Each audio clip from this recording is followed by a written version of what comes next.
Let's bring a friend of mine in, Pat Burrell. Pat, how are you today? Bill, I'm doing great, man. Glad to be on with you. Giants fans, this is Extra Innings with Bill Laskey. Sponsored by Lenardi's Markets of the Bay Area. Quite simply, the best. On your exclusive home of the San Francisco Giants, KNBR 104.5 FM and 680 AM, the sports leader. He's ready. The 1-2, Lee swings and drives another one. Deep right field, Judge is back at the track, the wall, it's gone! Jung-Hoo Lee does it again for the Giants. His second home run of the day, his third home run of the weekend here at Yankee Stadium. This one is a 3-run blast, and the Giants take a 4-3 lead. All right, welcome into an extra inning postgame show. As Giants fans, it's a Sunday, it's a fun day. As we listen to the Jung-Hoo Lee fight song from Korea, the San Francisco Giants win their first series in the Bronx, beating the Yankees today 5-4 to take a 2-out-of-3 game series. On to Philadelphia for 4.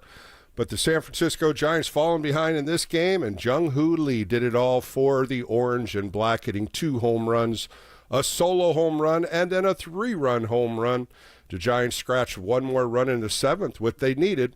And like I said, they just ended up winning 5-4. What a great game. We'll tear it apart here in a minute, but Jung-Hoo Lee is our leader. Boy, he is just on fire. 19 for 54 on the season, hitting .352. He scored 16 runs already for the Orange and Black, 3 home runs all here in the Bronx, 3 stolen bases, 11 RBIs, and 8 doubles, leading the National League. It was great. I mean, how can you not be happy for Jung-Hoo Lee, who's been healthy this year, playing every day in center field and making good defensive plays, but his bat today against Carlos Rodon hit a curveball, a 3-2 slider that he tried to slip in there and hit the first hit for the Giants, and that was a solo home run in the 4th. And then in the 6th inning, Carlos Rodon stayed in there, and he tried to throw a little soft curveball on a 1-2 pitch, and Jung-Hoo Lee hit that ball 363 feet as the Giants took the lead and held on to a 5-4 win. It all started with Logan Webb in the first inning. Struggled in the first and second inning. He gave up a 1 run in the first inning, 2 runs in the second inning. Then he kind of got it together in the third inning with a great play by Luis Matos in right field off of Goldschmidt. Caught it above the fence. It could have been hitting the fence. It was hit hard down the right field line, and Matos ended up pulling it in. We still don't know if that ball would have went out or not, but I still think that was one of the great plays of this game. And then Logan Webb all of a sudden started walking guys. He walked 2 in the 4th to walk 2 in the 5th. And his pitch count got up to 96 pitches, 56 for strikes. And they had to go to the bullpen. And boy, what a job Hayden Birdsong did once again, coming in relief for his 4th game. And he just was magnificent once again. He threw 2 shutout innings, 1 hit batsman, 3 strikeouts. He ended up going for the season 9 innings in his 4th game, only giving up 5 hits, 3 walks, 9 strikeouts. Hasn't given up an earned run yet out of the bullpen today. He was magnificent. 20 pitches, 15 for strikes. Fastball, changeup, slider, and a curveball. He mixed them up very well, and he put 2 zeros on the board. Tyler Rogers comes in, gives up a solo home run to Jazz Chisholm Jr., and now it's a 5-4 game, and here we go into the bottom of the 9th inning, and Mr. Ryan Walker gets his 4th save by getting in a 1-2-3 inning. Of course, everybody was on their feet with 2 outs, and Aaron Judge coming up, threw him a couple sliders, and he threw a nice sinker right across the plate. Aaron Judge watched it. No doubt Aaron Judge was looking for that slider again, and it backed right off the outside corner across the plate for a call strike 3. And the Giants are now on to Philadelphia. But today was all Jung-Hoo Lee. No question about that, as Carlos Rodon was really throwing the ball well. 7 up, 7 down before a walk to Patrick Bailey in the 3rd inning. And the 4th inning, another strikeout by Willie Adames, and Jung-Hoo Lee comes up and hits his first home run of the game, his second at New York, and then the Giants started putting it together. The Giants only had four hits on the day.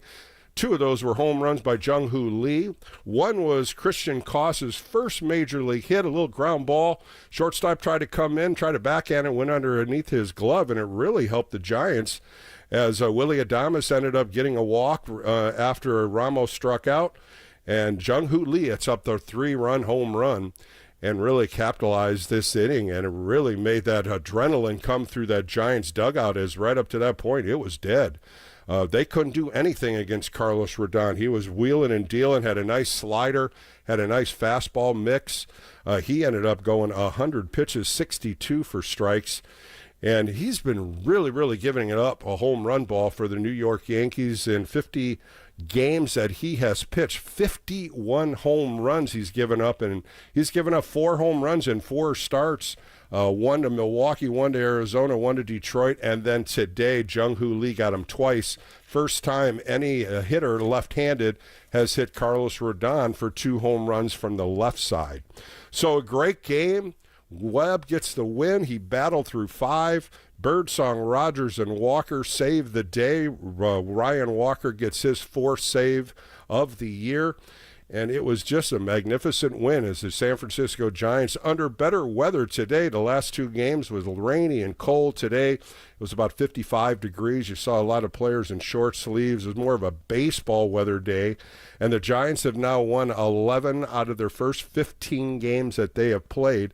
And I love this number, 8-1 against interleague, 6-2 on the road. In the 17-game stretch they're on right now, is they go 3 in New York and now 4 to Philadelphia, and then they finish up in Anaheim before they come home next Monday, and they play Milwaukee and Texas for 7 straight games. I'm Bill Laskey. This is Extra Innings, 808 KNBR. Got a few on hold. Let's get these phone lines ringing. Let's talk about this San Francisco Giants team and get some positive mojo on a Sunday fun day right here on KNBR, the sports leader. From the mound to the mic, this is KNBR Extra Innings with Bill Laskey. Sponsored by Lenardi's Markets of the Bay Area. Quite simply, the best. Hear him by saying to your smart speaker, play KNBR.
Handcrafted in the Bay Area of California, Birdman Bats offer some of the finest, highest quality wood baseball bats and gloves in the world.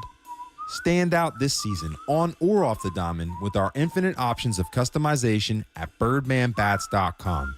Turn your visions into reality with our online bat and glove builder, and check out all the other gear we offer as well. All available at birdmanbats.com. Birdman Bats. Chirp, chirp.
Georgie Brothers Furniture Showroom is a full-service home furnishing store and has been in business for 92 years. It's one of the Bay Area's best-kept secrets. Their goal is to offer expert and personal service as well as white-glove in-home delivery. Georgie Brothers is located at 211 Baden Avenue in South San Francisco. Plan a visit to enjoy the 50,000-square-foot showroom, which is full of beautiful quality furniture pieces. You can also visit them at GIORGIBROS.com, GeorgieBros.com.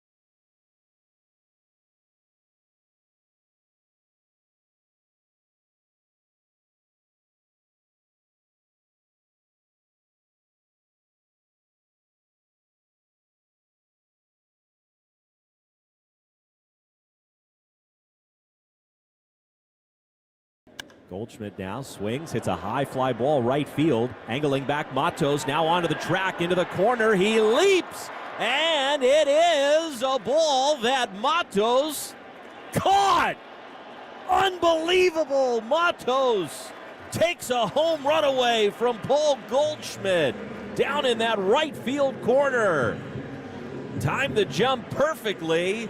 We had to wait for the call as Matos tumbled to the ground. But he made that play. Unbelievable. This is KNBR Extra Innings with former Giants right-hander Bill Laskey. Sponsored by Lenardi's Markets of the Bay Area. Quite simply, the best. Hear him on your Apple HomePod by saying play KNBR. Play KNBR. Welcome back to the Extra Inning Postgame Show as the Giants are now on to Philadelphia, taking a bus down to Philadelphia where they're going to have a 4-game series against the Phillies. The probable pitchers are out. Landon Roop will be on the mound tomorrow against Taijuan Walker, another right-hand pitcher. Both of those guys have really minimal starts so far. They've had 2 starts each. Landon Roop, 10 innings, 11 hits, 4 earned runs, 4 walks, 12 Ks. Taijuan Walker, 10 2/3, 8 hits, has not given up a run this year, 4 walks and 9 strikeouts. He threw against Atlanta, 4 2/3 innings, giving up 5 hits. He threw against Colorado, got the win. 6 innings, 3 hits, no earned runs, 1 walk, 4 strikeouts. That game right here at 3:45. First pitch here on KNBR. 808 KNBR, if you want to get on the phone lines, let's go to Mark Anthony in San Lorenzo. Mark Anthony, a great game for the Giants, 2 out of 3 against the Yankees. What are you feeling today? I'm loving it, Bill, like always. Remember, we spoke back in spring training, and they were having a great spring training, but the motto always is it's just spring training. It's practice. It's not the real deal. And now we're seeing the real deal here, Bill. Jung-Ho Lee last year was basically an unknown, right? Yeah, well, Mark, I think spring training unifies the team. It gets everybody together. You have fun days. They celebrated Verlander's birthday. They brought him out in a wheelchair. Things like that is a fun type atmosphere. Everybody jokes around. You kind of get to know each person. The chemistry is building. And they kind of brought that right into the season. And I said on the opening line, 11 wins out of 15 games. And that's a good start, especially on the road where they're 6-2. Now, Bill, take Jung-Ho Lee, right? Last year, he was basically an unknown due to the season-ending shoulder surgery that he had when he hurt himself at home. This year, the man has come to play. Not only is he your best center fielder in all options, he's also your best hitter now, and he carries the team on his back, just like Wilmer's been doing, carrying him on the back, while guys like Willie Adames, who's batting down by the Mendoza line right now, Willie's just pressing, but he'll come around. Matt Chapman will come around, and they'll be fine. Hayden Birdsong, we thought he was going to be the number 5 starter. Let's just stop with Adames and Chapman. I think both of them, when you start thinking about them, a bit of thinking about a little bit too much. I think both these guys are trying too hard. You see Chapman swinging out of the zone. He's 0 for 22 in his last 22 at bats. And Willie Adames hasn't hit a home run since last year when he was with the Brewers. He hit one foul today. I think both these guys will settle in. They're veteran hitters. It's always tough in the beginning of the year. Chapman struggled last year.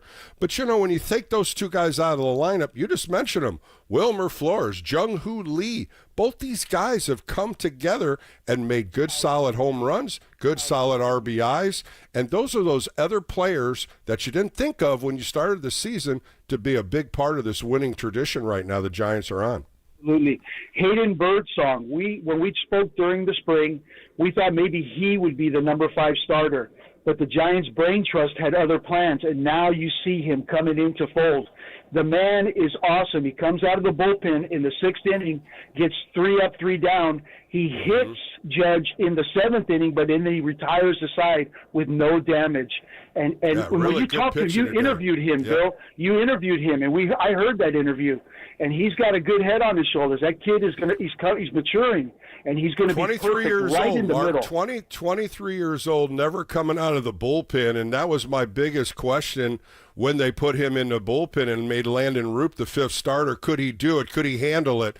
A young pitcher not knowing how to warm up. But I think what they did, they just gave him time between innings saying, you're going to be in next inning, even if you're throwing when our team is hitting, to give yourself a little bit more, experience of how many pitches I got to throw. What do I have to get ready?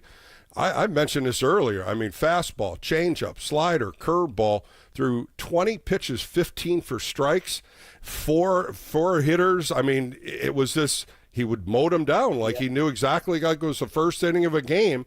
I really very impressed with him coming out of the bullpen so far. Especially since Logan struggled all 5 innings today. I saw him in the beginning of the game. They put a shot of him in the dugout, and I looked at him, and I go, he doesn't look right.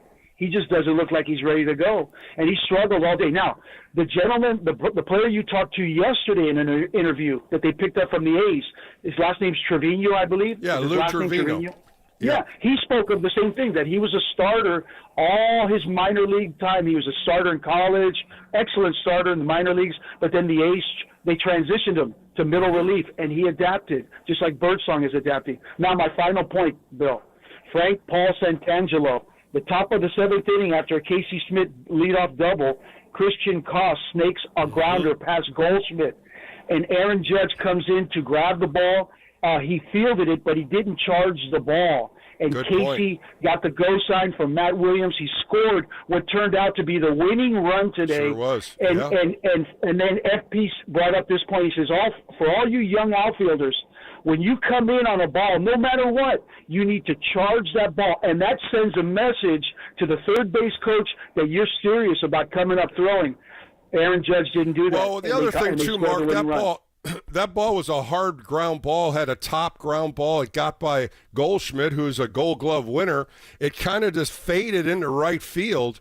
And I think that's where, when Schmidt came around third base, he saw there was no chance he was going to throw him out. It was a great send by Matt Williams, and as you said, that was the game winner. And here it was. Here's Christian Koss. He gets his first hit in the big leagues, and he got contact when he needed to do that in the 7th inning and hit the ball to right field and got under Goldschmidt. And, that was a great, great part of the game, and they needed one more run as they ended up chiseling it out and won by 1 run today. And one more thing, Bill, Bob Melvin is now playing his style of baseball.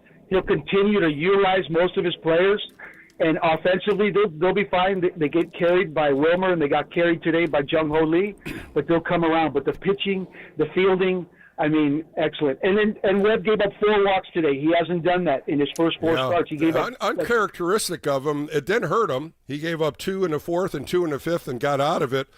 7 times he was in a 3-ball count and 4 walks. So that's uncharacteristic, especially his last outing where he didn't walk one guy in 7 innings against the Reds and punched out 10. You know what? It's difficult to pitch at Yankee Stadium. He did it before. It's just the crowd, and you look at the lineup they're throwing out there. I mean, he was rattled a little bit the first couple innings, but he settled in, and sure enough, Mark Anthony, he got the win. So the Giants win, and Webb gets his second win. But thanks for the call today on a beautiful Sunday here in Northern California. Let's go out to Chico and talk to Satchel. Satchel, you're on the Extra Inning Postgame Show with Bill Laskey. A good win, a good series win, and I'm going to keep throwing this out there, 6-2 on the road in the early part of the season. Oh, heck yeah. Heck yeah, Mr. Laskey. You know, I'm an old ball player just like you, and I was going through my notes, and I ran into a few pictures of me and you at Candlestick and Picture Day on the field back in the 80s. That's great. How old were you then, Satchel? Were you in high school, grade school? Yeah. How old were you? I just started high school and I was pitching, and I remember talking to you, and you always said, make sure you finish and follow through every pitch. I said, okay. And my baseball coach was telling me the same thing. And well, good advice. How far did you go in pitching in your career? Well, I ended up at Butte College, and I pitched for Butte for 2 years. Good. And then I pitched in the semi-pro leagues for about another 25. Well, good for you. You continued the dream, and that's what you want to do, Satchel. Never give up that glove until you're ready to retire, and I'm glad you did that. What'd you think of the game today? What'd you think of the exciting home runs by Jung-Hoo Lee? Well, that's what I was going to talk to you about. I was going to ask you the same question. What do you think of that Lee kid? He's dynamite right now, and I think all Giants fans see a healthy Jung-Hoo Lee, and this is a player they picked up from Korea. Last year, of course, the injury he had with a separated collarbone. He's healthy. He's exciting. I got to meet him on Monday when I went to the ballpark. He's very happy to where he is. I talked to his interpreter. We're going to try to do an interview for next weekend through the interpreter. I just want to know a little bit more about him. And if you heard it, you heard the fight song we threw on there from the Korean Baseball League. So fun days watching him play, and he's an exciting piece of dynamite the Giants have in that third spot. Oh, man, you said it. I know. I love it. And you know what? That other kid today, Birdsong, you know, I think he did heck of good, and I don't mind him at all knocking, what's-his-face, Judge down. You know, I think these guys need to start throwing Ohtani. You know, some lefties need to get up and in on Ohtani. And well, he didn't try to throw at him. If you watched him, he tried to throw a curveball. It came out of his hands wrong, hit him in the front shoulder, and immediately he was looking at where his release point was. So Judge didn't think anything about it. It was just one of those curveballs that slipped out. It didn't hurt him. And next thing you know, he gets Bellinger and Goldschmidt. He gets Bellinger to fly out to center, and he punches out Goldschmidt and walks off the mound. And 2-2, and I keep saying that, 2 perfect innings, except for the hit batsman, and he punches out 3. He didn't have a worry, and he threw the ball extremely well for his 4th time coming out of the bullpen. Heck yeah. I love it. Yeah, I think there needs to be more hard-nosed baseball going into the the game plans in every game, because that's what kind of gets the camaraderie going and the chemistry, and everything needs to fall into place, you know? It's going good, and now you go into Philadelphia for 4 games. Root, Verlander, Ray, and Hicks will get the starts for the Giants, and then they come home to Southern California, and they play the Anaheim Angels for 3 games before they come home to play Milwaukee and Texas. But Satchel, keep the faith. They're playing good baseball, and now on to Philadelphia, and that should be a good series. But thanks for the call today. All right, let's go out to Saratoga and talk to my buddy Bob. Bob, how are you on a Sunday? Giants win the series against the Yankees. First time they've ever done that. Yeah, Bill, I'm real happy, and I want to give a lot of credit to Buster Posey. He was smart enough to drop payroll with Snell and Conforto, and without going out and spending millions of dollars to get hitters, he kept Wilmer and Wade and Yastrzemski. And last winter, I was really concerned, because I call in a lot of the fans wanted us to drop those 3 guys. And, they were some of our best hitters that were injured last year. And Yastrzemski's a gold glove right fielder. So Buster's making all the right moves, and it's starting to show with the wins because of his genius of understanding baseball and being a smart guy and wants to make the team good again because he cares about the team. So, well, Bob, I think when he took the job, everybody that knew Buster knew he was a baseball guy. He was a catcher. Yeah. He was a captain of the ship. And I think he just reached out to guys that were baseball players. He wanted to make sure personalities match that clubhouse. He picks up Willie Adames, picks up Justin Verlander. Everybody's shaking their head at a 42-year-old Hall of Famer, no doubt, 3 Cy Youngs. But he thought, when you bring these kind of players in, and of course Adames got a big contract, he had to make sure that personality fit. And boy, he gemmed them both. Verlander helping out younger pitchers. He's struggling a little bit in the early part of the year, but at the same time, he's out there fighting. He's out there pushing himself to the utmost top of the line, as we call him. Justin Verlander can at this time. Yeah. Willie Adames, I think, is pressing a little bit, hitting into second hole, hasn't hit a home run, but he's still making good defensive plays. He's still gelling with this team. And as much as him and Matt Chapman are gelling on the left side, that's a pretty good defensive side for this Giants team. Well, everybody goes through these slumps, and they'll be back. But we're going to be fine. But did you know there was a study recently released by the Mercury News that the Giants' payroll was reduced by $30 million last year? Yeah, I did read that, and it's amazing at what he did, and also Taylor Rogers going to Cincinnati. He saved some money there. Yeah, signed a lot of guys on 1-year contracts. You brought up Yaz, got $9 million, and I think everybody wanted to ship him out.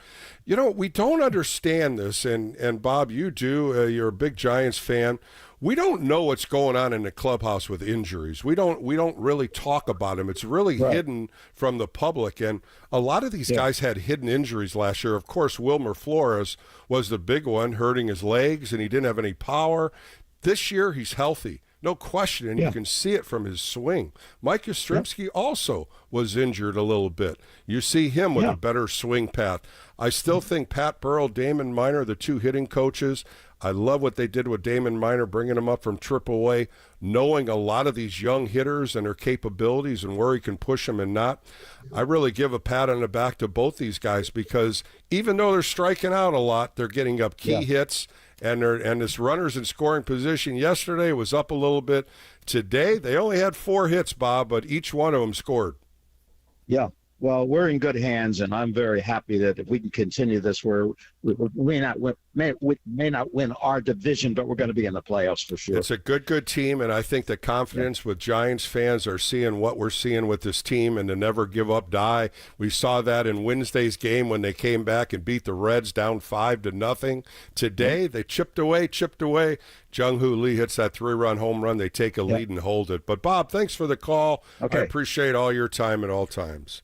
You know what? Today, as the show continues, got a couple great interviews. I sat down with Dave Righetti and talked to him about the future of the Giants, a lot of the pitching probables and young pitchers in AAA and AA. He was in spring training all spring, and we talked a lot about the different theories of J.P. Martinez and what he's trying to make this pitching staff do, throw more strikes.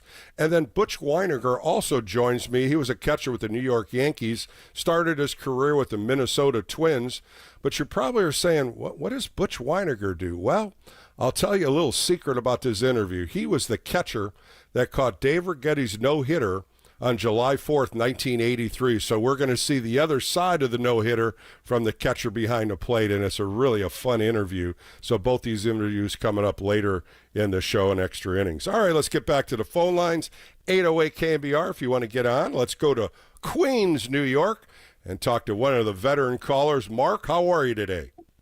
Hi, Bill. Oh, I'm wonderful. I had a birthday 2 days ago. I said to my daughter, it's hard to sweep, but if we take 2 out of 3, the best birthday present I'll ever have. Well, happy birthday, because there's your present, all wrapped in an orange and black bow. What a game. What a game. That center fielder, you know what? Since Willie Mays, I don't think we had someone with such charisma and excitement.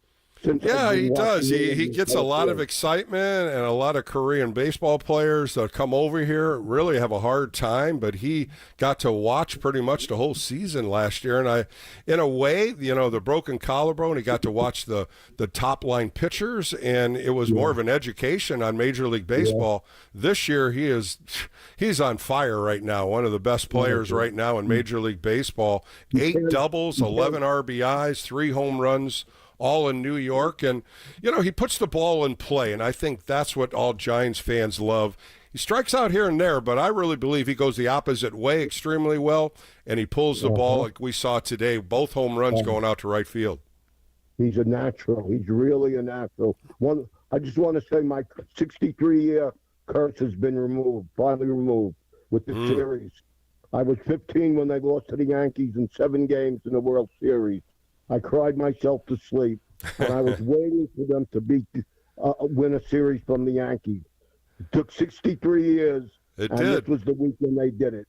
Well, on your birthday too, Mark. What a top of the line birthday present for you. But thank you so much. It was a great game, a great series, and I wish you one more happy birthday. But I appreciate the call, Mark, and enjoy your birthday with a 2 out of 3 game of victories from the Orange and Black. Good health, Bill. Thank you for letting me talk. No problem, Mark. Thanks for the call. All right, we're going to take a quick break here on the Extra Inning Post-Game Show.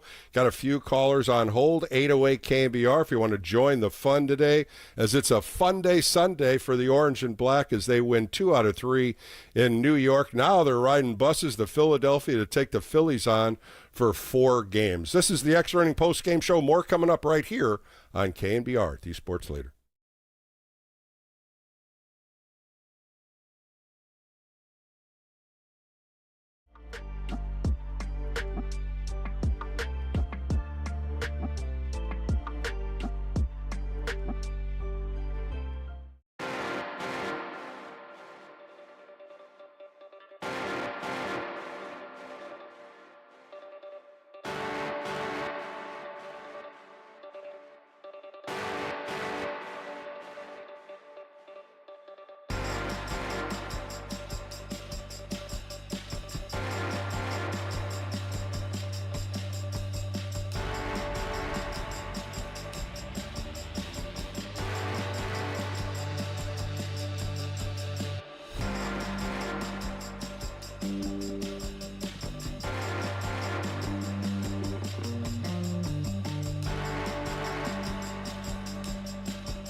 KNBR Extra Innings with Bill Laskey keeps the postgame rolling live right here. Sponsored by Lenardi's Markets of the Bay Area. Quite simply, the best. On KNBR 104.5 FM and 680 AM, the sports leader.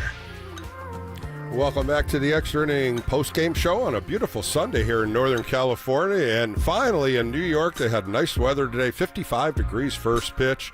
And Logan Webb ends up getting the win. He goes 5 innings, 5 hits, 3 earned runs, 4 walks, 5 strikeouts. And a few callers really talked about Hayden Birdsong, the 23-year-old, put 2 innings out, no hits, no walks, 3 strikeouts. Threw a curveball, hit Aaron Judge in the shoulder, but nothing bothered him. He got 1 ground ball out, 2 fly ball outs, 20 pitches, 15 of them for strikes. He's really dialed in coming out of the bullpen so far this year. Tyler Rogers went 1 inning, gave up a home run to Chisholm, as Jazz Chisholm got 1 out to right field, and a 2-2 slider ended up going 1-2-3 after that. And Ryan Walker came in and saved his 4th game for the SF Giants. And now they're off to Philadelphia. Let's take a quick peek at the probables. Tomorrow, 3:45, Landon Roop against Taiwan Walker, 2 right-handers. On Tuesday, it'll be Justin Verlander against Jesus Luzardo. And you remember who's Jesus Luzardo from the Oakland A's, and then he played with Miami Marlins. He's off to a great start. He's 2-0 with a 1.5 earned run average. And then on Wednesday, it's Robbie Ray against Aaron Nola. And Aaron Nola's struggling so far for the Phillies. He's 0-3 with a 5.5 earned run average. Robbie Ray 3-0 with a 2.9. And then Thursday will be a day game in Philadelphia. Jordan Hicks, trying to rebound from his bad outing yesterday, will go against the left-hander Christopher Sanchez. He's 1-0 with a 3.1 earned run average. I'll be doing the post-game shows Wednesday, Thursday, and Friday for KNBR, and then next weekend behind the Anaheim Angels Extra Innings will be on Saturday and Sunday. Let's go back to the phone lines. Let's go to San Francisco, talk to my buddy Mike. Mike, good series win. What'd you think of these Giants? Today, left-handers, thought about the left-handers before today's game, especially against Rodon there. And I got to say, Webb pitched really well. Glad we won the series. I don't think Webb threw that well. I think he struggled a little bit, walking 2 guys in the 4th and the 5th. He got behind on a lot of hitters. 7 times out of 24 hitters, Mike, he went to the 3-ball count, and 4 of those were walks. 97 pitches in 5 innings, a little bit too much for Logan Webb. 57 for strikes, 7 ground balls, 2 fly balls. He got the win. Of course, his last outing against the Reds, what could you say about that outing? He just dealt 7 innings, 4 hits, no walks, 10 strikeouts, got a no decision. And right here, the Giants rally back with Jung-Hoo Lee's home run in the 6th inning, and he gets the W. Yeah, I should have said I thought Webb got it together today. Okay. I was just going to bounce off what you were saying. Walker tomorrow, winning pitcher in his career. Last year he suffered mightily, 3-10, or 3-7, 7.10 ERA. 5-pitch guy, throws them all over 10%. Split, sinker, slider, 4-seam, curve. And he's pitched well so far. He's only thrown 10 2/3. He threw 6 against Colorado, got the win. 4 2/3 against Atlanta. As you said, he's got a lot of pitches he mixes and matches a 32-year-old coming over from the Mets. Something they need. They need that starting rotation, and tomorrow with Landon Roop should be a good head-on collision here. Landon Roop throws really well. He's pitched twice now, once against Cincinnati and once against Houston, so we'll see what he can do on the mound in Philly. Okay, I have a question before I go. I'm looking at the stat chart on Baseball Savant. I'll preface it by saying that. That's a great app. It really is. I'm seeing his pitches all finish up besides the splitter. Bill, could you explain to me a curveball or a sinker, slider even, cutter that rise? Well, I don't think they rise. The slider doesn't rise. The cutter can if you get it up to the chest and it kind of slides east to west. Of course, the four-seam fastball, you can get that to elevate very easily. But most of your curveballs are going to be down in the zone, a 12-6 look if you're watching the clock. If it goes from 12 to 6, you see the drop. The slider's more or less from 2 o'clock to 7 o'clock if you get a good dip to it. But, you know, when you're change-ups, you don't want them up. Of course, that's an easy pitch they can stay back on. It's really the cross-seam fastball that you can elevate. Logan Webb's doing that a little bit more. He threw, I do believe, fastballs, 7 of them today, cross-seamers. He's using that to elevate a lot more. The sweeper and the sinker were his 2 pitches today that he really dialed in on, 33 and 28 of the usage of those pitches. You know, it's a different makeup, but you have to elevate the fastball to change the sight line. Hitters want to see the ball. If you can change the sight line up and then come back down in the zone, that's how you get a hitter out. That's what you're trying to do to outmatch him in what he's looking for in the next pitch. The pitch that Aaron Judge struck out on, no doubt about it, he's looking for a slider there. And Ryan Walker slipped into sinker and came across the plate, strike him out. But it's really a give and take when you're looking at good hitters and how you can take your arsenal and go against them, Mike. Okay. Thanks, Bill. Is a cross-seamer same as a two-seamer? No, a two-seamer, if you look at a baseball, you can see the U of the baseball. If you turn the baseball around, you'll see a U.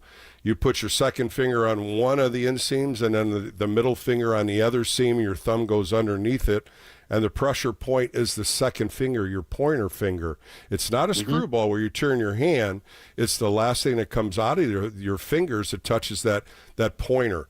And when you're looking at a cross-seam fastball, if you can put your 2 fingers on the U crossways where the swing comes under, your 2 fingers should be on a seam, your ring finger should be around the seam, and your thumb should be underneath that. That's the best way to throw a cross seam that every player, pitcher, outfielder, catcher, that's how you got to throw a baseball. That's how, if you're looking at a straight dart or a bullet, that's how you throw a fastball, or that's how you throw a nice 4-seam grip where you get the ball going straight.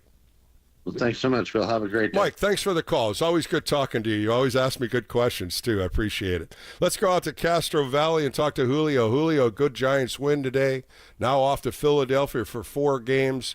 A happy drive. We can't say happy flight. A happy drive as they're in buses right now on the way to Philly. Hello? Yeah, Julio, you there?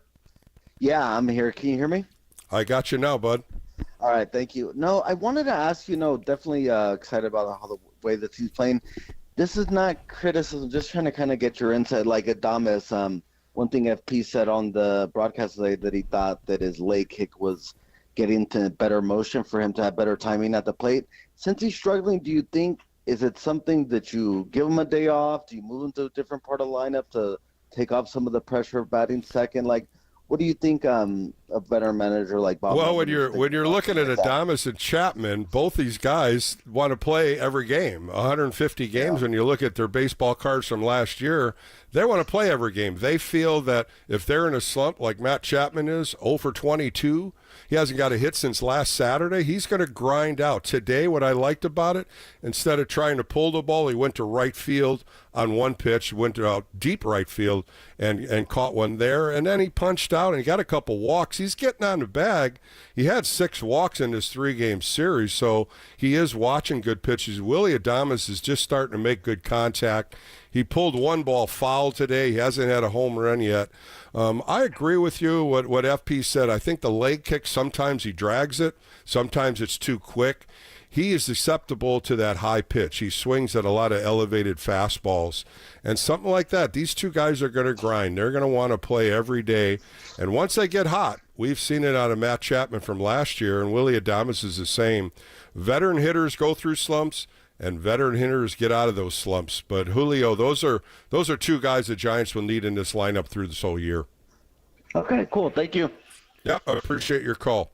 One of the questions also Julio was talking about that wasn't presented by him was Elliot Ramos. Is he getting tired? Does he need rest?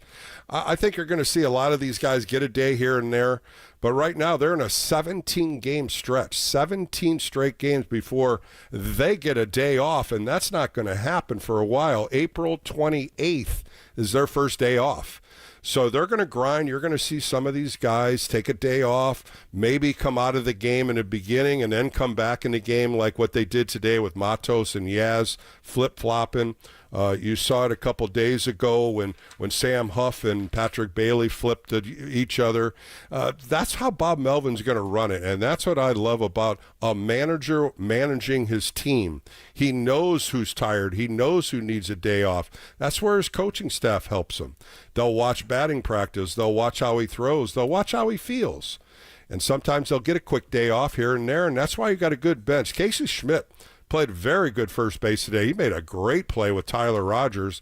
Tyler Rogers went 3-0 on Escara, and he hit a bullet down to first base. Schmidt backhands it and led Tyler Rogers on a perfect play 3-1 at first base, and it got out of the inning in the 8th. Those are the kind of players that need to play here and there. You saw Christian Koss also play second base, giving Fitzgerald a day off, and he ended up getting his first big league hit. It's a nice time as a player gets to the big leagues and you get your first hit. You know, that baseball is going to be on his shelf forever.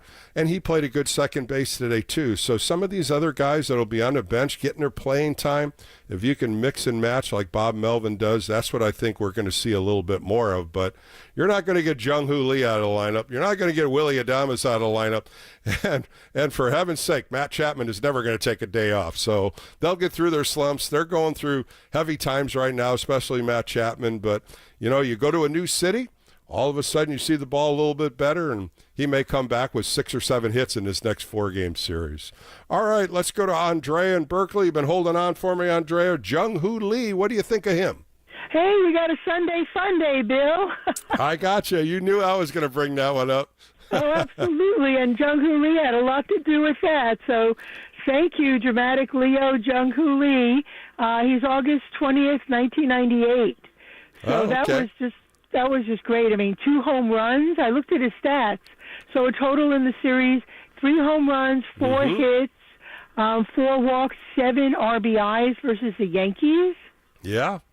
He really, you know what I love about him, Andrea? He's always trying to make contact. It's not really an overswing.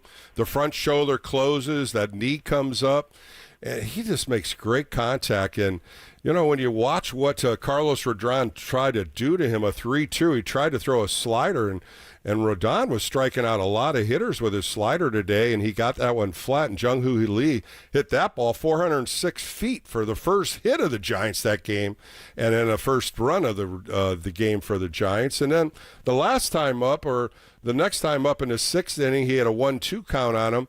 And I don't know what he was thinking. He didn't throw many curveballs. He only threw 8 in the game, and he tried to lob one in there, and Jung-Hoo Lee got under that one, and he hit that 363 feet, and that was a 3-run home run. The smiles, the jubilation in the dugout, that's what Giants are doing this year in 2025. Yes, like you said, 8-1, 11 out of 15 so far. You know, it's just really exciting baseball. And how about, you know, talk about an exclamation point, striking out Aaron Judge, Ryan Walker. You know, that was like a little dramatic there. Everybody in the ballpark was standing up to Andre. It was Goliath, you know, Ryan Walker against Goliath, the man, the myth, the man that's going to have a monument in Yankee Stadium down the road. And here it was, 1-on-1 with a 1-run lead, and threw him a couple of sliders, and he backdoored it with a sinker, and Patrick Bailey couldn't catch that ball fast enough. Yeah, I know that was very, you know, a very dramatic ending to winning the series, and luckily the weather was a little better. Suddenly 55 degrees sounds warm for New York. So they got... Well, you know, and that's what you needed. We watched both these games Friday and Saturday. It was miserable. It was cold, windy, rainy, and today it was good baseball weather. The Giants took care of it, Andre, and ended up winning this game and winning the series. First time ever in the Bronx that took a series. Yes, I know. I thought that was an excellent stat. First time winning a series in the Bronx. And Birdsong, 2 innings, did his job. He's going with the flow, being a Virgo and coming out of the bullpen. I'm glad to see that. That's your favorite player. He is, and my favorite Grateful Dead song, and he's August 30th, 2001. So happy to see Hayden doing well. That's really important as well. Well, they're off to Philadelphia, 4-game series. It'll be a fun 4-day series. Tomorrow, first pitch, 3:45, and let's see what they can do against the Phillies, Andrea. And thank you again for a great call on a Sunday. Yes, and thanks for such great shows, Bill. Thank you so much. Take care. All right, I appreciate it, Andrea. Coming up next, I sit down with Dave Righetti. Of course, Dave had a sensational career with the New York Yankees. He came over to the San Francisco Giants, and he was a pitching coach for over 17 years with the San Francisco Giants. So sit back and have a nice conversation with my buddy Rag. So Dave Righetti coming up next. This is the Extra Inning Postgame Show. My name is Bill Laskey. More coming up next with KNBR, the sports leader.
Bill is back. Fired up, bringing it, all excited. This is KNBR Extra Innings with Bill Laskey. Sponsored by Lenardi's Markets of the Bay Area. Quite simply, the best. Listen on your Google Home smart speaker by saying play KNBR. Welcome back to the Extra Inning Postgame Show with Bill Laskey. My guest pitched 11 years with the New York Yankees. In those 11 years, he was a two-time All-Star, American League Rookie of the Year, a two-time Rolaids Relief Man Award winner, American League Saves leader in 1986 with 46. From there, he was a pitching coach for the San Francisco Giants from the year 2000 to 2017. Let's bring a friend of the show in, and my good buddy, Dave Righetti. How you doing, Dave? Billy, good, man. Good to hear you. Yeah, glad you had on, and bring back a couple things. About 5 months ago, the Giants brought in a new face to run the baseball operations, and that's Buster Posey, and the person that I would think knows him the best is you. What did you think of the decision, and what have you thought about the outlook the Giants have done under him so far? Well, good. I was excited, to be honest. I called Buster and basically told him how sorry about my voice, Bill. But I was proud of him for doing it because it takes chutzpah, so to speak, to do this job because it's thankless. You got people picking at you. And, they want you to make a move every day. And, that was the problem with the organization the last few years is there was too many moves and not enough stability. And if you want a long-range plan, you bring in people like a Buster Posey. Of course, he wanted to do it, and the ownership agreed to let him do it, and it's been nothing but positive. And you can feel it. I've been in the minor leagues or in spring training for 2 months and around the minors, and it's a totally different vibe. It's more back like a baseball vibe. Everybody wants to say it's the Giants. It's kind of back where baseball used to be, where every team had that kind of vibe. There's only a few teams that didn't. Excuse me. But the impact is we're going to find out in the future. But you can't win, or you might get lucky winning 1 year. But you're not going to have a sustained long run of solid play without having stability. Grabbing at straws doesn't work. Well, Dave, we always talk about players and listening to players and what he did in spring training, and you saw it, bringing a lot of the players that were successful. I loved when he brought in Petit and Casilla for some of the Latin players. Marco Scudero to help Fitzgerald at second base. So many different players came in to help and assist, and they coached when they needed to coach. What did you see when all this happened? What did you see in the clubhouse? Oh, it was all baseball. It was baseball talk. The guys came in with, fresh ideas in a sense. You got to remember, I don't know if your fans even realize that most of the coaches weren't even allowed to coach the last 6-7 years. We didn't have a lot of, including the pitching, where it was all based on numbers and spin rates and things like that. And a lot of our coaches actually weren't allowed to talk mechanics with our pitchers. And so you can tell what the dramatic effect that has on health and guys' deliveries and be able to repeat strikes, things like that. And the same holds true for base running, outfield play, relays, all the little things that help you win a ball game every night. And as you can see at the start of the season, the Giants are picking up the ball. They're making the right play, and they're getting they're getting a big out in the middle of the game with their reliever, and they're winning these ball games because the runs will start to matter now. They won't be catching up all the time. That voice you hear on Extra Inning Postgame Show is my good friend Dave Righetti. Dave, Buster Posey brings in Justin Verlander, a 3-time Cy Young winner, an older player, somebody that you can gravitate to. I want to go back in your time with the New York Yankees. Tommy John, Ron Guidry, Jim Cott. Similar guys, similar stories. What can you generate from when you were back with the Yankees to see what Justin Verlander's doing with this staff? Oh, gosh. It's, the guys you mentioned are kind of like Justin. They were guys that are either Hall of Famers or guys that are going to be on the ballot till the day they die. Tommy John, Louis Tiant, Jim Cott finally got in, Phil Necro, Gossage, these guys. We were expected to win in New York, and there was a different pressure every day. With the Giants, they expect us to get better and hope to win, but it's a different feeling. There's no George Steinbrenner walking the halls anymore. It's hard it would take all day to explain that, but you just want an expectation of how to play the game right, and for people to want to come back and be Giant fans, knowing that their players are going to stick around, and the ones that come to the big leagues, they're actually big leaguers, and not guys they're just going to bring for 2 weeks and then send back and forth. You need all that for good.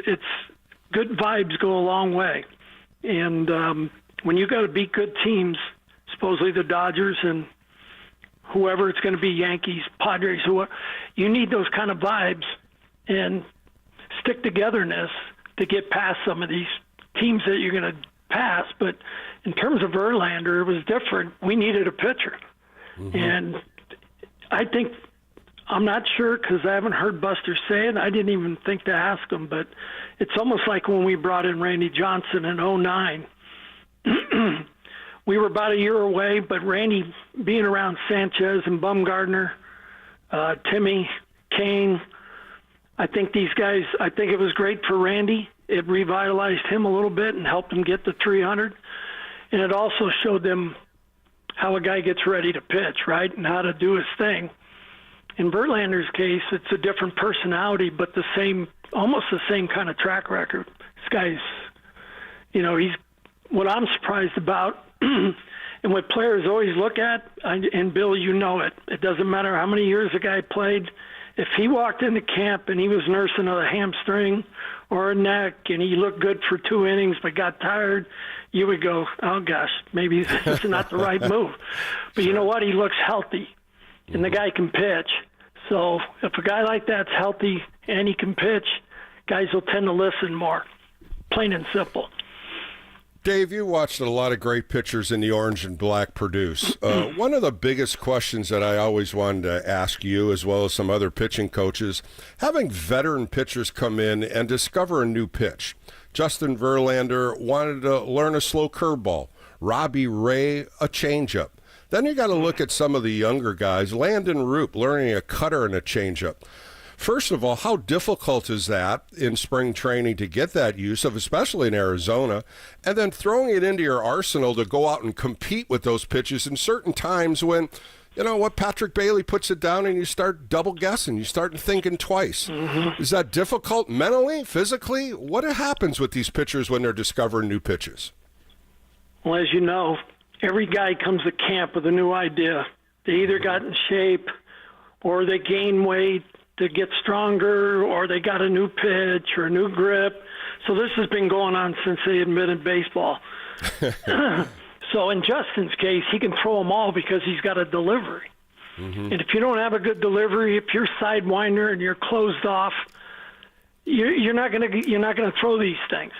But if you watch Justin, how he finishes pitches, his delivery, his hands on time, he can make all those pitches.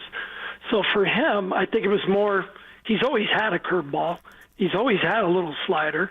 He can cut it if he needs to. He can stay on the inside of his fastball and run it up and in on a righty or away from a lefty. That's just pitching. We've been doing this for 1,000 years.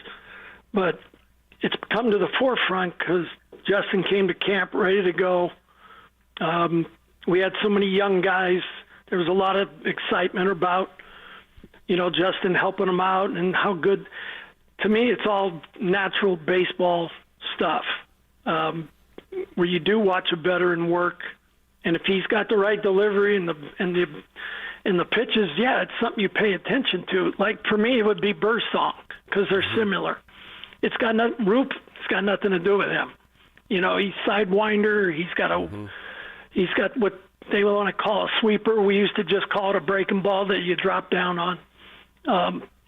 He looks like he's got a little David Cohn in him, but when he throws his fastball away, it always cuts anyway. But what he did was put a little more finger pressure on it, Bill, as you know, and he keeps that ball away from the righty and not coming back into the swing.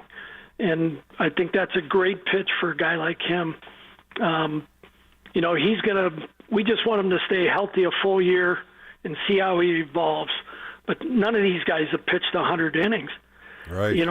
So we'll see what happens. But they're off to a great start. We got backup that they needed. AAA has got a lot of good-looking young pitchers, too.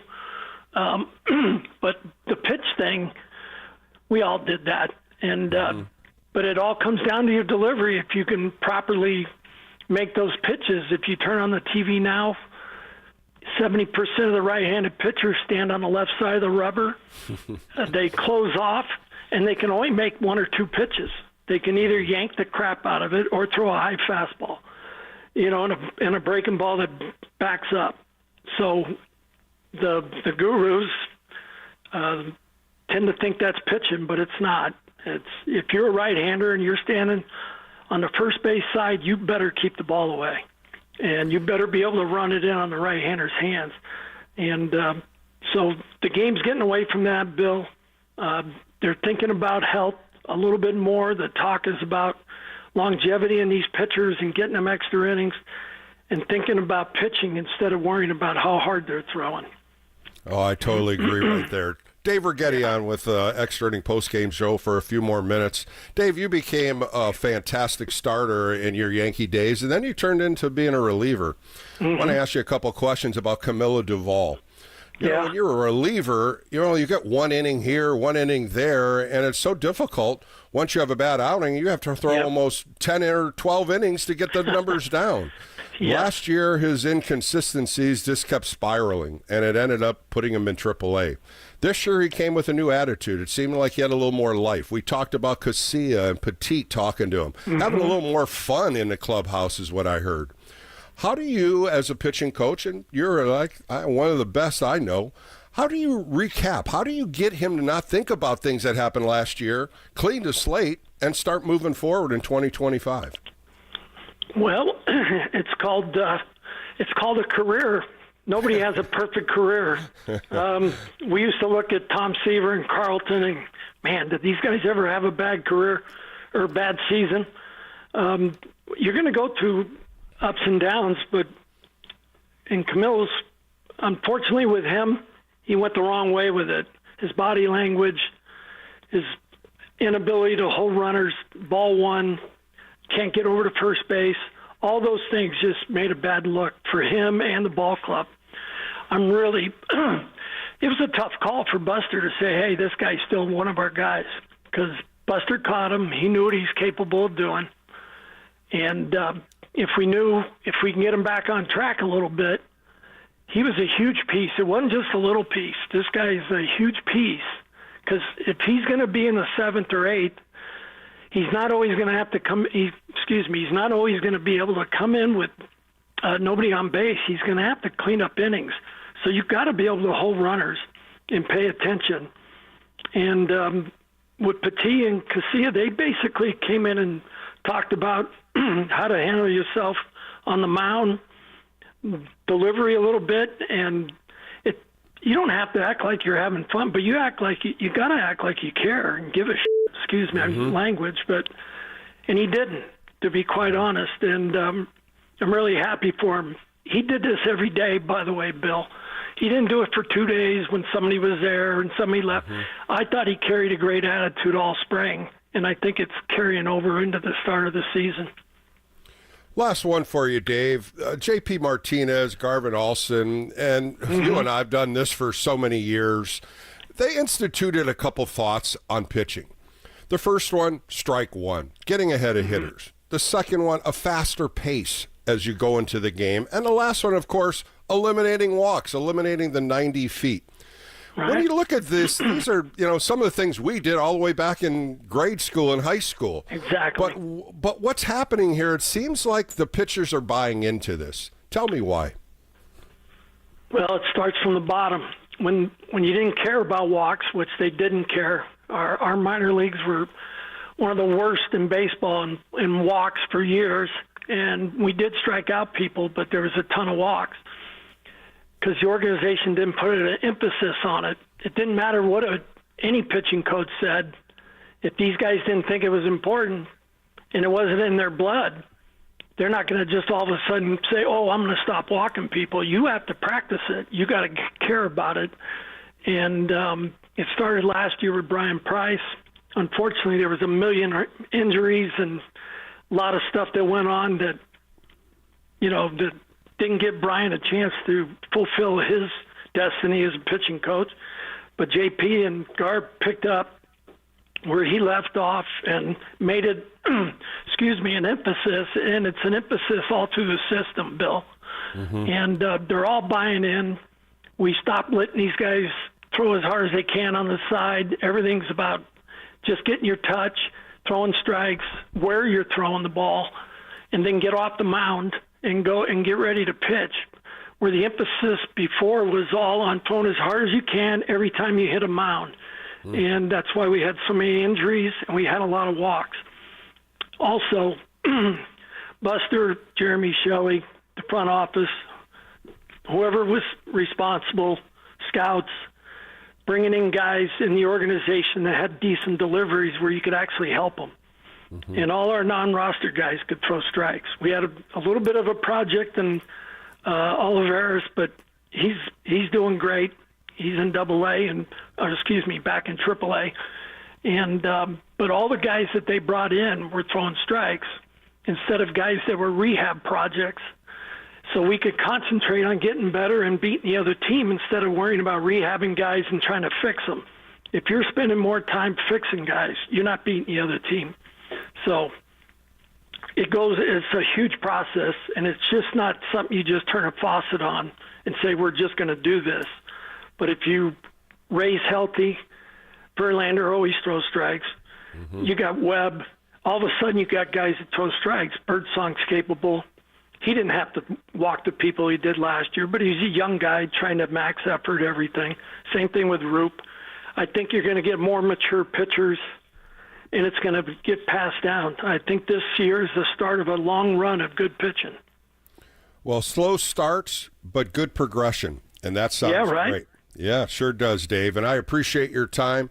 And let's look forward to more and more of these chats as the season goes on. And look at this pitching, because you are the best in judging pitching, knowing pitching, and you're my Giants guru in pitching. Thanks, Dave. Billy, anytime. Sorry about my voice.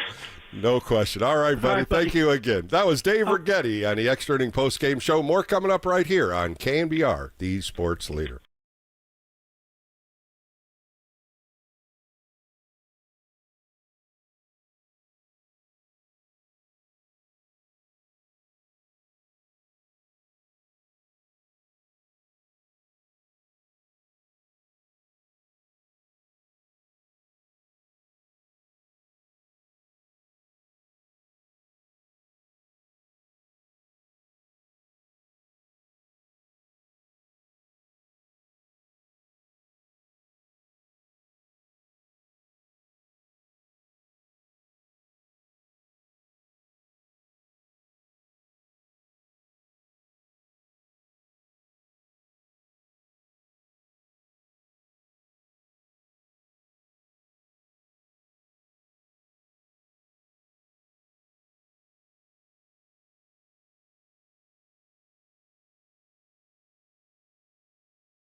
Giants baseball, nothing like it. Here's a long drive to right. It's headed for the bay. On KNBR and KNBR FM, San Francisco.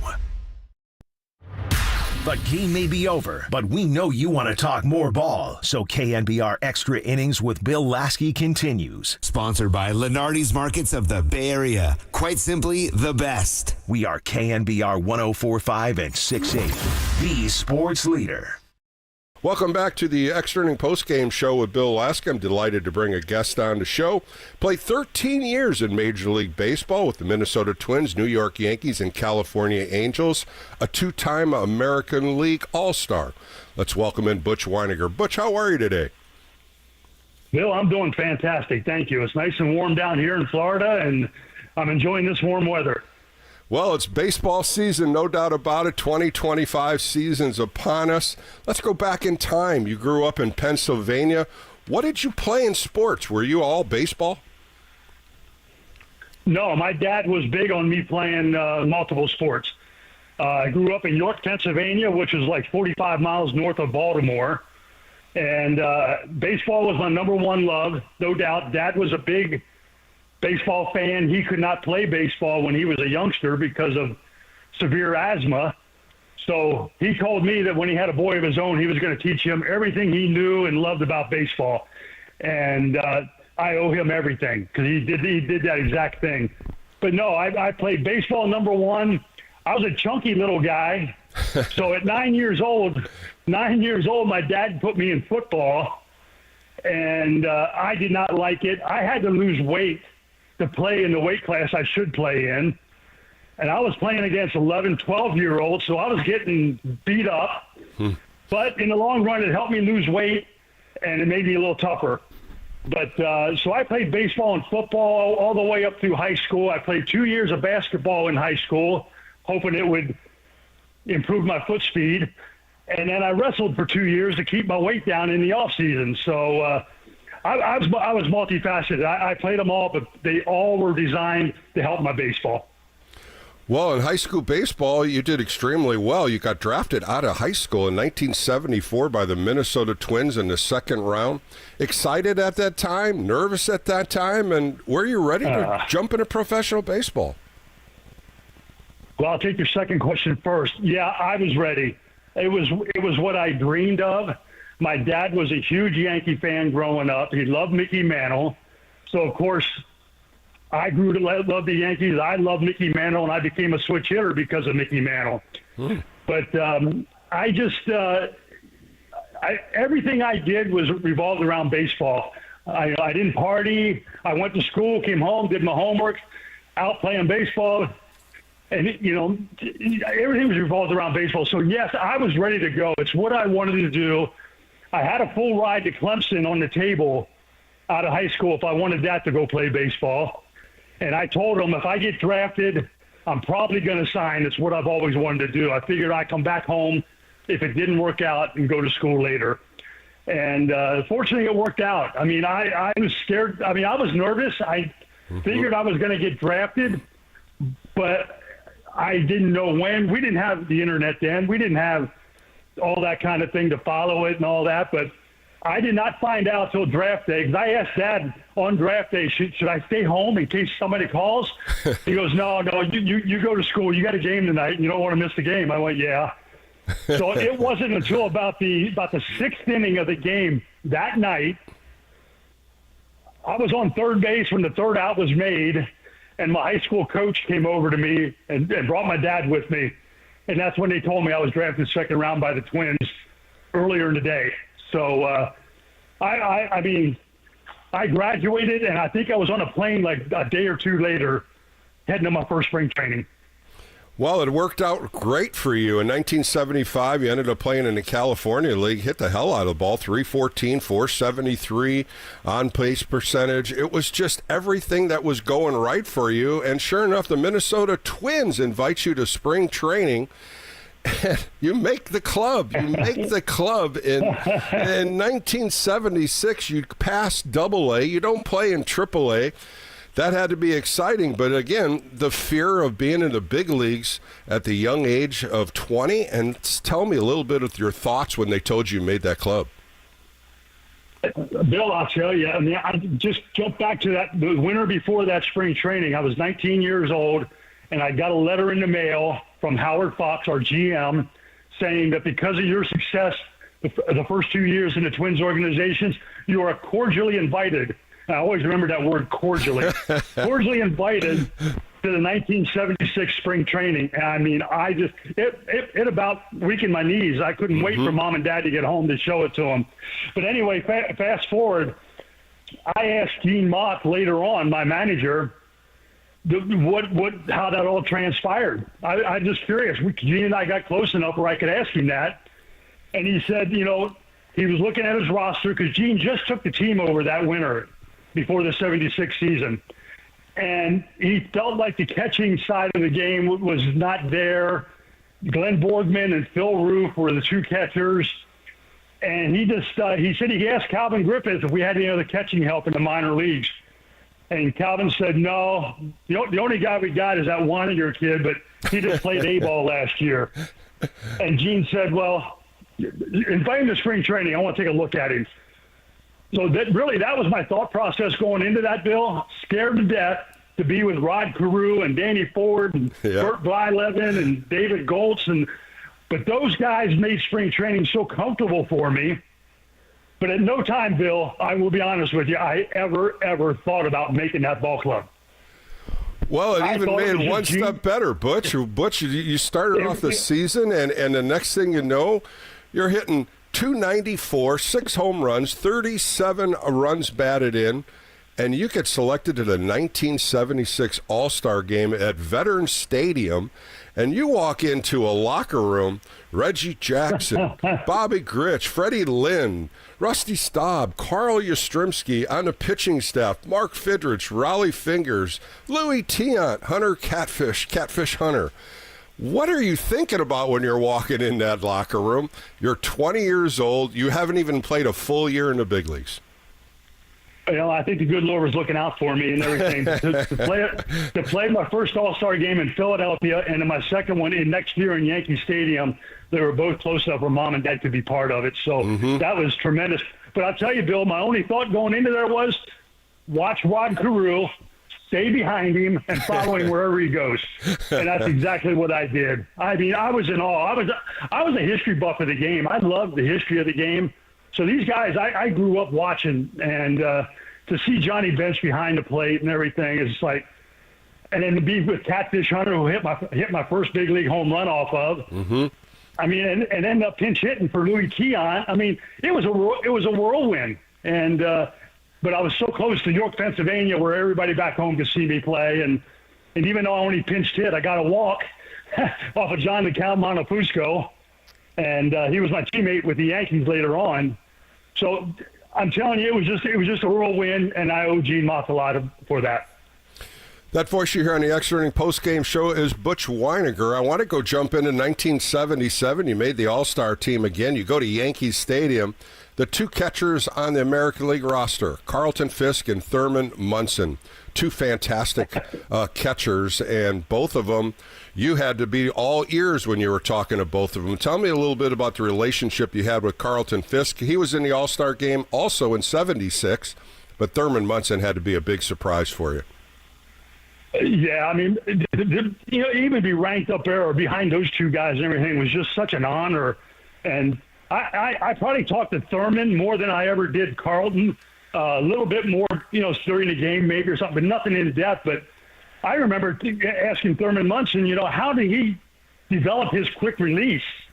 Because Thurman, as you remember, didn't really have a great arm strength, but boy, he was quick getting rid of the ball, and he gave me a few tips on how to practice it and what to do, before the game and everything when you're warming up, and I owe him for that too and everything. So, but man, like I said, I just told the wife the other day, 1975, when Carlton Fisk hit that walk-off home run in the World Series. I know exactly where I was and laying on the couch after midnight. So it's just things like that you remember and everything. But two just classy human beings right there that I'm proud to be even associated with. Well, in 1982, you get traded to the New York Yankees. You come over to a roster with Don Mattingly, Dave Winfield, Lou Piniella, and then you look at the pitching staff, Doyle Alexander, Goose Gossage, Ron Guidry, Tommy John, Dave Righetti. The names just keep coming at you, and now you're in the pinstripes in New York. How did you enjoy the trade? Were you a little nervous jumping in with the Yankees? And how did it proceed to coming in that clubhouse and try to become a good member of the Yankees? Well, number one, just be myself and be who I was. But I was shocked when I was traded to the Yankees. I mean, not shocked as far as traded because I knew I was going somewhere, but I thought Cleveland was where I was going for some reason. And when I was told you were going to New York with the Yankees, I went, oh, my God. So I'm not scared, Bill, but it was growing up a Yankee fan, having the ability to put the pinstripes on now and be in old Yankee Stadium where, come on, so many greats have played. And the first thing I did was I called Dad. He was just tickled. He was thrilled. Mom was scared to death. First thing she said to me, she goes, "You're not going to that Bronx Zoo, are you?" I said, "Mom, I got no choice." So I tell you what, I wouldn't trade the 5 years in. I had a lot of great times, made a lot of great friends, played with a lot of great players. Had some down times and everything too, but it all comes with it. But to say you were a Yankee for 5 years, I take a lot of pride in that. Well, Butch, we're going to reflect on one of the games that you caught. It was July 4th, 1983. Dave Righetti was on the hill against the Boston Red Sox. The Yankees throw out Burke Capaneris at third base, Mattingly at first, Winfield in center, Piniella on the left, Baylor as a DH. You, of course, were the catcher. Steve Kemp in right field, Smalley at short, Robertson at second. And you face a Red Sox lineup that was pretty stellar. Remy, Boggs, Rice, Armas, Evans, Nicholas, Stapleton, Newman, and Hoffman. What was going on in your head before the game, going down to the bullpen, catching a little bit before Rags got on the hill? What did you see preceding the game, and then what did you get as you motivated him through 9 innings? Well, number one, before the game, I was hoping maybe Armas or Rice or Evans would take the day off because it was the day before the All-Star game, but they didn't. So it made it even a little bit sweeter. I think Ragsy and I had a pretty good idea of how to try to attack the Red Sox hitters. We played them enough. We've seen them enough. And, the great thing was, I always say, Bill, I think the stars were aligned that day being July 4th in Yankee Stadium against the Red Sox and George Steinbrenner's birthday. And so it was a typical warm-up day and everything, getting Rags ready in the bullpen and everything. It was a hot day, Bill. It was, July 4th. It was smoking hot. So my biggest concern with Ragsy was, honestly, and I told Ragsy this too, was how can we keep his pitch count down? How can we kind of navigate as far as we can because of the heat and everything? And Rags is a big boy. He's a bulldog out there anyway. But he goes out and proceeds to, I think, strike out the first, or 7 out of the first 9 hitters. And I'm going, this is wonderful, but the pitch count's going to rise up here really quick. But I think what saved Ragsy a little bit was, I think it was the 6th and the 8th inning. He threw 5 pitches in each inning, which enabled him to go out and pitch the 9th inning. Billy Martin let him go out and pitch the 9th inning with a no-hitter on line. But it came to fashion, Butch. It really did, because going into the 9th inning, he had Newman, Hoffman, Remy, and then Wade Boggs coming back up. He ends up walking Jeff Newman, and he gets 2 ground balls, and here it was, Wade Boggs against Dave Righetti. Tell me a little bit about what you're thinking that last at bat. It's the hardest out of the game, the no-hitters on the line. As you're catching, what did you think about it, and how did you make sure Dave Righetti was going to pinpoint a couple pitches for you? Well, I looked at the scorecard, the lineup card, the dugout before the inning started, and I saw Boggs was coming up 4th. I really did not want to face him. I'm praying for a 1-2-3 inning, and then he walks Jeff Newman to lead off the inning. You could tell Ragsy was starting to get tired. He threw 132 pitches that day in that heat. He was gassed. But Boggsy hit a couple balls pretty good earlier in the game. They were both like fastballs up and in, and typical east side of the ball, line drive, I think, to center field, and hit another one hard somewhere. So, the thing is just basically we just tried to stay away from him the last at bat. 2-2 count. Roy Smalley told me later, he goes, Butch, when I saw you put 3 down, 2-2 there, I knew we had him. And I said, well, I'm glad you did. I was praying we did too. But I can still feel that ball hitting my glove and Bosby swinging and missing. And that's when you see me jumping up. And to this day, I can still feel that ball hitting. And Ragsy just pretty much collapsed on the mound. You could see all the tension and everything just fall off his shoulders. So I didn't do anything special. I think we did a good job, Bill, that day of just mixing pitches up. It was a fastball slider type day as usual, but Ragsy had a good curveball that day too, and he mixed some changeups in there. So I think that helped keep Boston off balance a little bit. And his fastball was exceptional, especially up in the zone.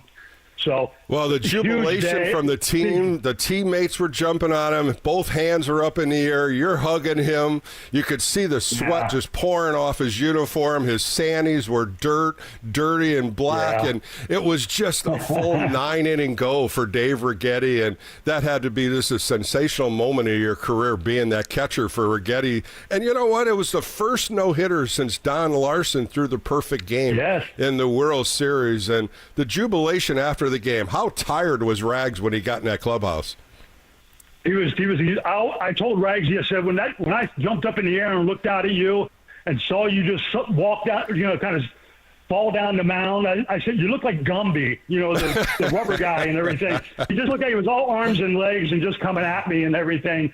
But it was very jubilant. I mean, I told guys, I said, I never take credit for a pitcher's win.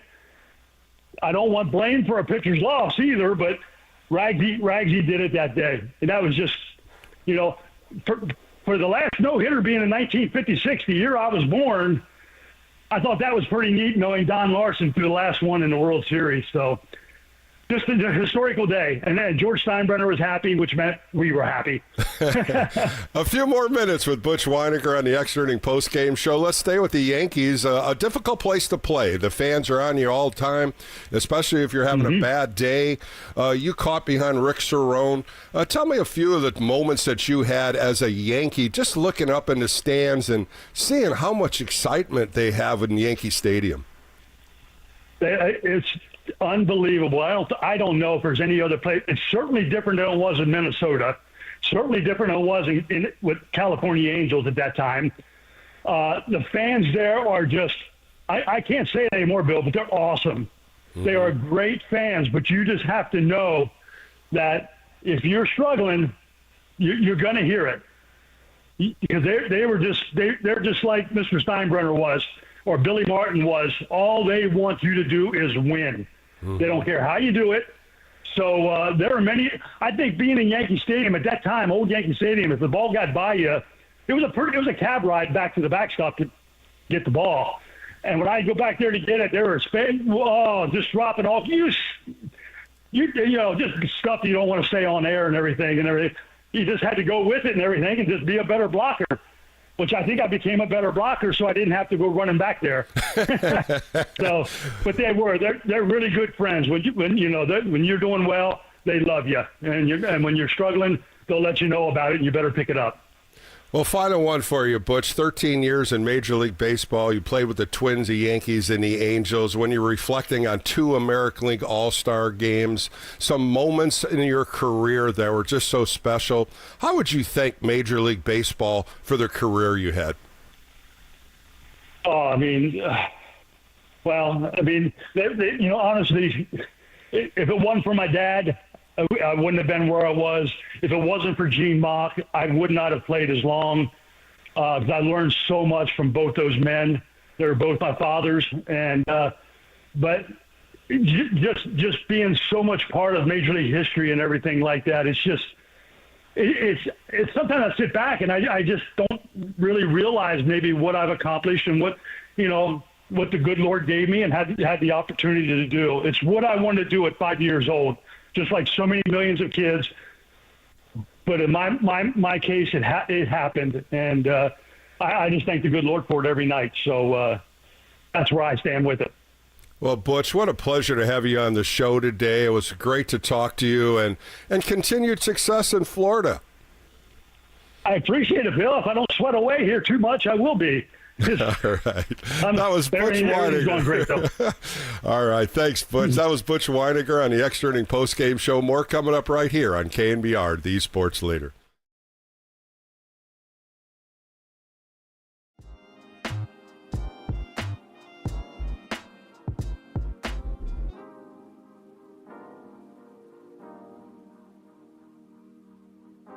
Your financial journey is unique, and Pettinelli Financial Partners is here to help you navigate it with confidence. So whether you're building your future or securing your retirement, their team provides lifelong personal guidance every step of the way.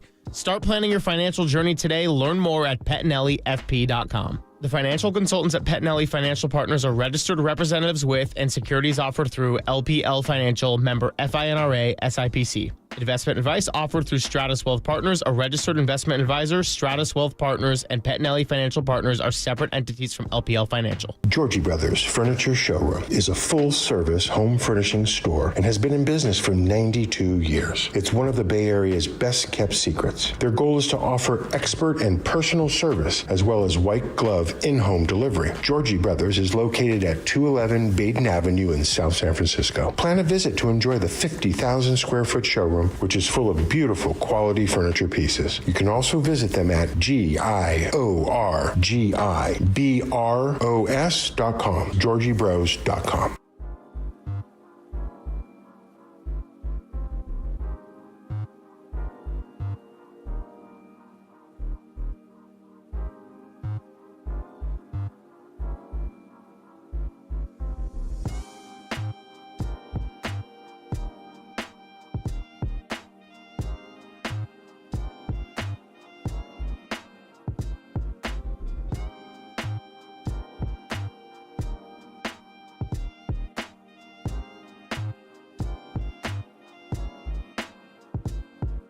Handcrafted in the Bay Area of California, Birdman Bats offer some of the finest, highest quality wood baseball bats and gloves in the world.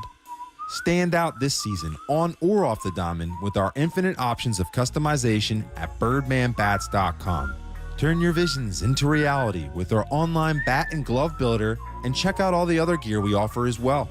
All available at birdmanbats.com. Birdman Bats. Chirp, chirp.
You're listening to the former Giants righty. It's KNBR Extra Innings with Bill Laskey. Sponsored by Lenardi's Markets of the Bay Area. Quite simply, the best. Heard on your Apple HomePod by saying play KNBR.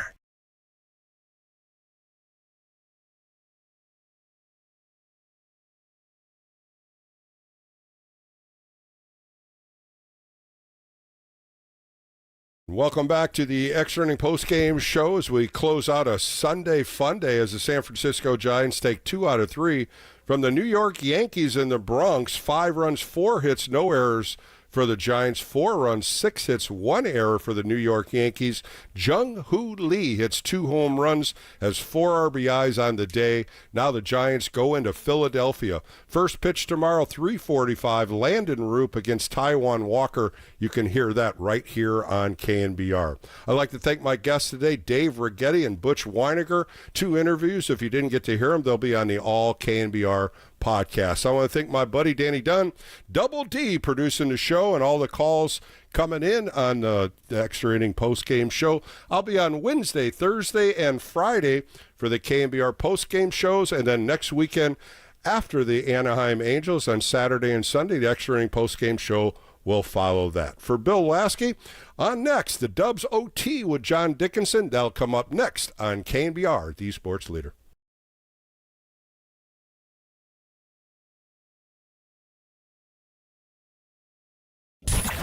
It's another great outing for the righty on your home of San Francisco Giants baseball.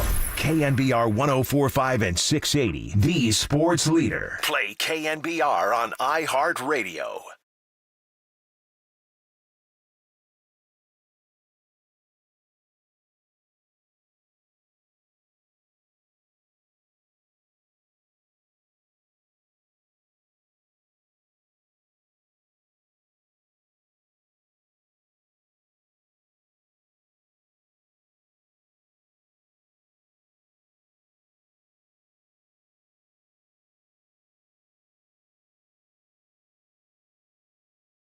Handcrafted in the Bay Area of California,